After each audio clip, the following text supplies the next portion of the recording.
What is your thoughts on the most important supplements for everyone, assuming that just on nutritional supplements? What is the most important ones for optimizing our health? I'm happy to go on that one too, because that's kind of my topic that I love to talk about. So anyone on a plant-based diet, these are the notable nutrients that you have to be aware of because it's a potential risk for deficiency. Vitamins B12, if you're on a plant-based diet, you must supplement with B12. There's no question. Vitamin D3, that's a problem for a lot of the world now because of sun exposure and a lot of indoor activity and excess fat on the body. There's a lot of D deficiency around the world. So it's something that we all need to consider. The other vitamin is K2, and that has to do with bone health. So we get K1, the phylloquinone, from all of those lovely leafy greens that we always recommend. But there's also a form called K2 menaquinone that it seems like we may need to supplement, unless you're doing natto, but not everyone has access to or pleasure of enjoying natto. So K2 supplements are something to consider for bone health. Then the two minerals are iodine, because a lot of us are avoiding salt, or we're using salts that are fancy salts that are not iodized. And so I'm seeing goiters for the first time in my 18-year career as a dietitian, and thyroid issues. So you want to be very careful. Adults need 150 micrograms a day. So that's something to be mindful of. You could also use iodized salt, but in moderation, because you don't want to overdo it on the salt. And then zinc is something that's potentially an issue, especially now when we're talking a lot about immunity for the last 4 years. Zinc is really important for immune system and all these other different things too, inflammation and all that. So, and because we get zinc from plant foods, but there's the phytates that may disrupt the absorption of them, you just need to eat either more of those or consider supplementing as well. So I love to just take a multivitamin. I have my clients take a multivitamin that contain all of those 5 nutrients. And I have all of this on my website and my books and everything. You could look it up. And then the one macronutrient to be aware of are the long chain omega-3 fatty acids, the EPA and DHA. So we, as on a plant-based diet, get our omega-3 fatty acids from ALA, the shorter form of it, and we're supposed to elongate into EPA and then DHA. We need all forms of this it's crucial for our cognitive health and our, just cognitive function and immunity. It's so many things, inflammation, and a lot of us are deficient in it. So you want to make sure you're getting your ALA rich foods like flax, chia, and hemp, and soy foods, and some leafy greens and seaweed. But you also want to consider taking a microalgae supplement of DHA and EPA. And a lot of us are recommending that now, especially it's been more and more of us are recommending that as the research pours in. Great, thank you. Anything you'd like to add to that, Derek or Robert? I'll go ahead quickly and just maybe mention some things.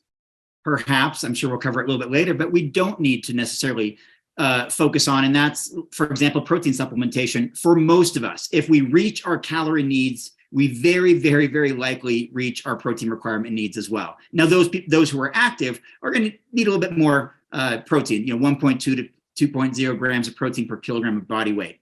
But I think there's this misconception in this vegan bodybuilding world or vegan fitness world or plant-based fitness world that, if you're plant-based, you need to just load up with extra protein. And, I haven't used any protein supplements myself in over a decade, and I'm the biggest and strongest I've ever been in my life in my mid-40s and 3 decades into veganism. I'm just one anecdotal example, but there's a lot of anecdotal examples from friends and colleagues who are doing the same. Derek is famous for his weight gainer shake, which is things like white beans. And I don't know what else you put in there. It's been a while since I featured it on my website. A lot of nuts and seeds and things, but yeah, absolutely. Yeah, exactly. There's a whole, my point is, oftentimes when we talk about supplementation, typically aside from B12, protein comes up right to the very, very top. And that's not necessarily something that is essential for everybody. If you track your protein intake and your macronutrient intake at large and your calorie intake compared to your calorie expenditure, you'll likely discover that you reach your protein intake needs. So that's one that I kind of encourage people to maybe take off your supplement list and get it from whole food sources like Derek talks about in depth. And so that's just my 2 cents. And furthermore, sports supplementation, you have to remember that's very often for the top 1% among us. I mean, how many of us listening in are representing our countries in the Olympics or we have a 7-figure contract in sports or something. Most of us don't. And so these incremental changes from sports supplements and powders are to make you a little bit stronger or a little bit faster. I'd rather focus on a little bit more longevity or a little bit more, enjoyment through doing something else, like, going for a dog walk, and get a little bit of exercise in that way than the nuanced of sports nutrition supplements. Thank you. Yeah, Robert did a great job, and Juliana, there's nothing I would touch about your answer. It was perfect. Essentially, that's the point I wanted to illustrate too. There's two categories of supplements: wellness supplements versus performance supplements. Performance, none of them are necessary, and again, therefore those 1% performers, save your money unless you're really focused on getting that micro gains. But oftentimes people who are looking for that quick fix are not covering their diet, are not covering their exercise the way they could, and they yield much better results from doing that rather than from focusing on performance supplements. Nutritional supplements, I agree completely with what Juliana said, and I have nothing to add to it. What do you do when your clients whisper to you that their sex drive feels lower than it used to be? Do you have any specific advice for men and women who feel their sex drive is decreased? Is there any supplements or food or workouts that are appropriate to change that? Or is that just something that happens with age and there's nothing they can do? There's definitely links to lifestyle. So this is like something you want to go check out with your physician, of course, rule out any kind of hormonal changes.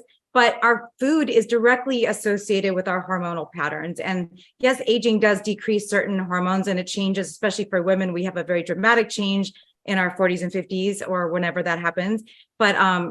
But that can definitely be improved for most people with a healthy lifestyle. So this is where we have one cardiovascular circulatory system. It's all connected. All of our entire body is all connected. So if we're providing ourselves with the most nutrition and we're pumping our bodies, so we're pumping our lymphatic system and moving our lymph through our body, detoxifying and getting things pumped so the cells are really healthy and nourished, and the cardiovascular system and the lymphatic system are flowing really well, you're going to optimize all aspects of your life, including your sexual drive and all of those things related to it. So definitely all of these things really matter. So make sure you're eating on point. You are getting some activity. And if you're still not able to deal with it, you can definitely go reach out. And a lot of people really thrive on these hormones, the more natural, these newer age hormones that I've heard many of my clients have improved dramatically their energy, their sex drives, their, everything, just by using some hormone replacement therapy. So it's definitely worth investigating. If you're struggling, why struggle? Sometimes pharmaceuticals can actually help. So there's definitely a place for that in a lot of circumstances. So it's definitely worth investigating if you're still struggling. Yeah, the term that a lot of the people have used is bioidentical hormone replacement as better than just regular hormone replacement. Yes. Okay, great. Right.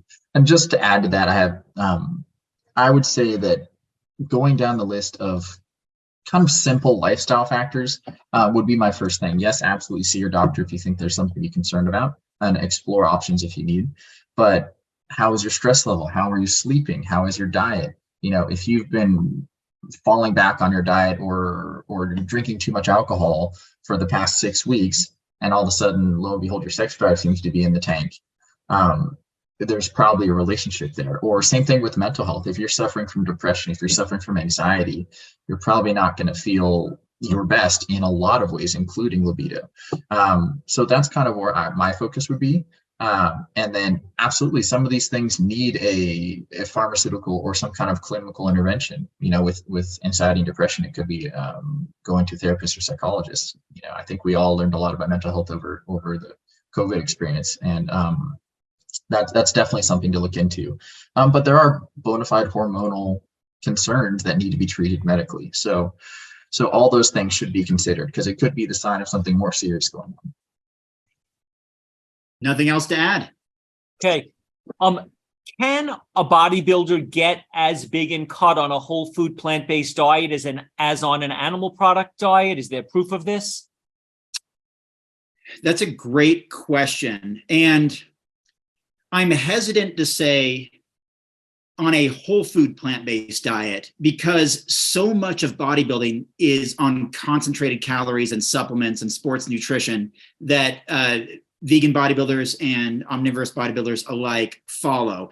And so to get as big and lean and cut as you're describing, just eating whole plant foods, is really hard, I think, compared to someone who's doing high amounts of isolated protein, lower carbohydrate intake to bring out this aesthetic look.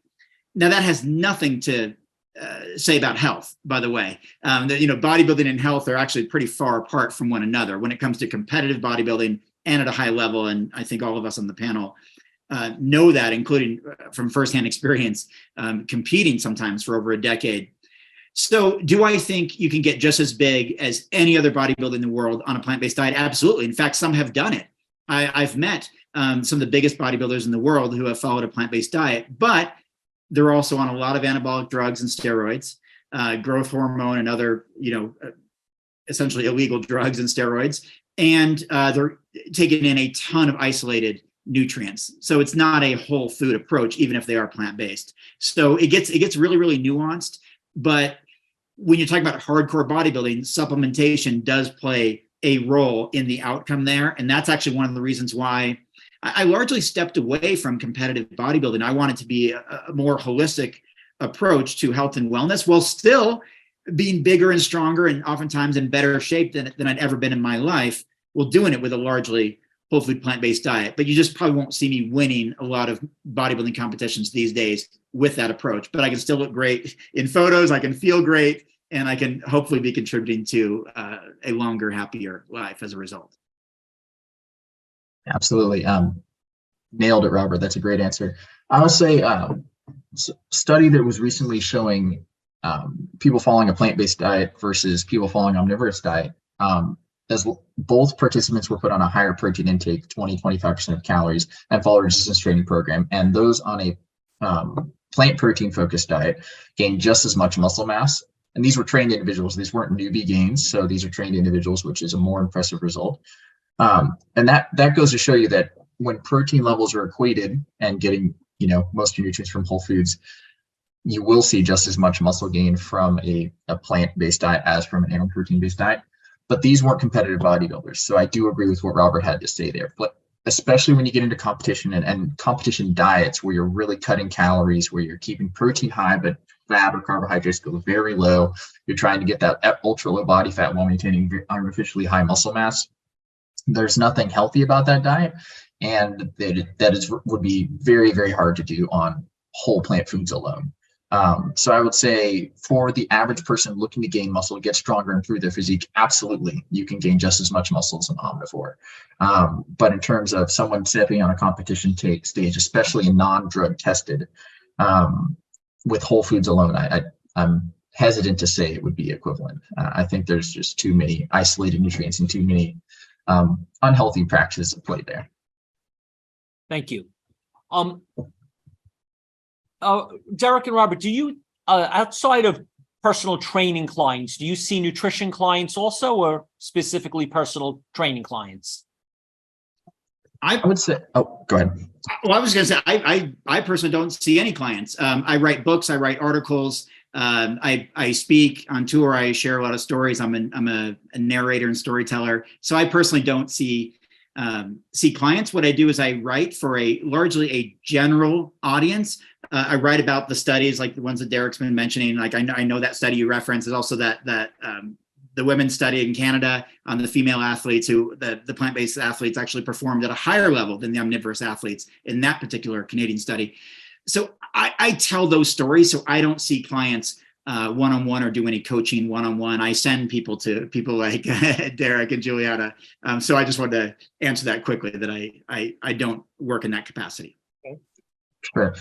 In my capacity, I would say that I'm doing 95+% personal training, and a lot of my personal training clients, are bringing in food journals. So I'm reviewing their nutrition, but I'm not assigning them nutrition. I'm not prescribing anything. I'm not a registered dietitian. I have written meal plans, but as I've mentioned, I've kind of moved away from this because I really want people to build the skills and have the autonomy of judging their own diet and course correcting in real life rather than just following a set plan. So I would say I've definitely, my expertise and my experience is more on the exercise side of the spectrum, but I have worked with a lot of nutrition clients as well.